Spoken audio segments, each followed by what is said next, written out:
ये सही। ठीक है जी, चलिए सेकंड क्वेश्चन भैया, ये भी हम गला फाड़ फाड़ के समझाते रहते हैं आपको।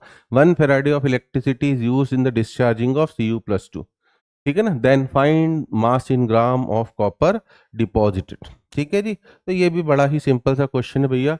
1 फैराडे, ये रूल है फैराडे का, 1 फैराडे से हमेशा 1 इक्विवेलेंट ही मिलता है। 1 फैराडे से हमेशा ही 1 इक्विवेलेंट ही मिलता है। This is a very important rule, है ना।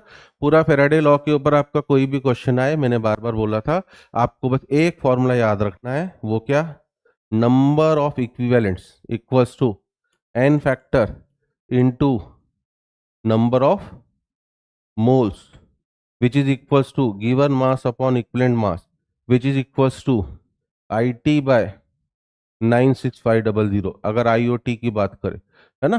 तो भैया आगे जो बच्चे कल देंगे पेपर, हो सकता है भैया उनको भी थोड़ी सी मदद मिल जाए, क्योंकि आज अगर उसने फैराडे लॉ के ऊपर क्वेश्चन बोला है तो माइट भी हो सकता है वो कल भी कुछ ना कुछ पूछ ले, ठीक है ना। तो एक और आगे के लिए भी हमें पता होना चाहिए कि पूरा फैराडे लॉ के क्वेश्चन, आप इलेक्ट्रोलाइटिक सेल के क्वेश्चन आपको, है ना, सरप्राइजिंगली भैया देखो, इलेक्ट्रोकेमिस्ट्री से 2 क्वेश्चन पूछे और दोनों ही उसने इलेक्ट्रोलाइटिक सेल के ऊपर पूछे, एक क्वालिटेटिव पार्ट के ऊपर और एक क्वांटिटेटिव पार्ट के ऊपर। और मैं दोनों को खूब कुरेद कुरेद की क्लास में समझाता हूँ कि आपको क्वालिटेटिव पार्ट भी क्लियर होना चाहिए, एज वेल एज आपको क्वांटिटेटिव पार्ट भी क्लियर होना चाहिए, ठीक है ना। तो यहाँ पर बच्चों अगर इक्विवेलेंट एक है, Cu+2 है, what will be the n factor of Cu+2? Sir Cu+2 का तो n फैक्टर 2 होगा, क्यों, क्योंकि उसने बोला है कॉपर का मास डिपॉजिटेड, मतलब यहाँ पर रिएक्शन क्या हो रही होगी, सर Cu+2 2 इलेक्ट्रॉन को लेकर Cu में बदलेगा, है ना। Cu+2 2 इलेक्ट्रॉन को लेकर किसमें बदलेगा, Cu।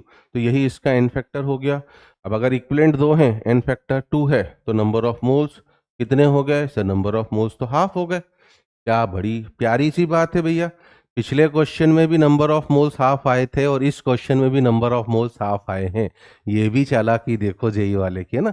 मस्त, बिल्कुल मजे ले रहा है आपके, ठीक है जी, बड़े प्यार से मजे ले रहा है। और अगर नंबर ऑफ मोल्स हाफ हैं तो मास कैसे निकालते हैं, सर मोल्स को हम मल्टीप्लाई कर देते हैं उसके मोलर मास से, और यहाँ पर कॉपर का मोलर मास है 63.5, ठीक है ना। तो हमारा आंसर जो हो जाएगा 31.75 ग्राम, ठीक है। अब अगर ये नियरेस्ट इंटीजर में था तो आई होप हमें आंसर हमारा, है ना, अगर डेसिमल में रखना हो तो आप इसे 31.8 कर दोगे, अदरवाइज आप इसे नियरेस्ट इंटीजर में 32 रखना है, वो इंस्ट्रक्शंस आपने पढ़ी होंगी बच्चों, ठीक है जी।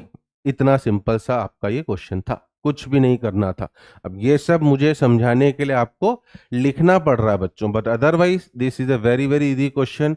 माइट भी हम में से काफी बच्चों ने शायद केवल इसे देख कर ही टिक कर दिया हो ना, माइट भी हम में से काफी बच्चों ने इसे शायद देखकर ही टिक कर दिया होगा, देखकर टिक कर दिया होगा, उन्हें कुछ भी एक्स्ट्रा करने की जरूरत नहीं पड़ी होगी, ठीक है ना। जिन्होंने सिंसियरली